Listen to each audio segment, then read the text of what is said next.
Hello বন্ধুরা, সবাই তো দান করে, সবাই তো পুণ্য অর্জন করতে চায়।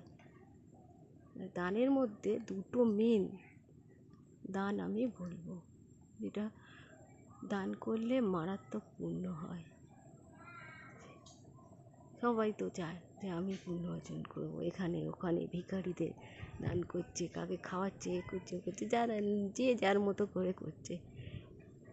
এক নম্বর দান হলো দিনের বেলায় দিতে হয়, সেটা রাত্রিবেলা দিতে নেই।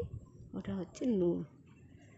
যেখানে ধরো বাল্য ভোজন হচ্ছে কিংবা ঠাকুরের চাল পয়সা তুলতে এসছে, তাদেরকে দিতে পারেন নুন।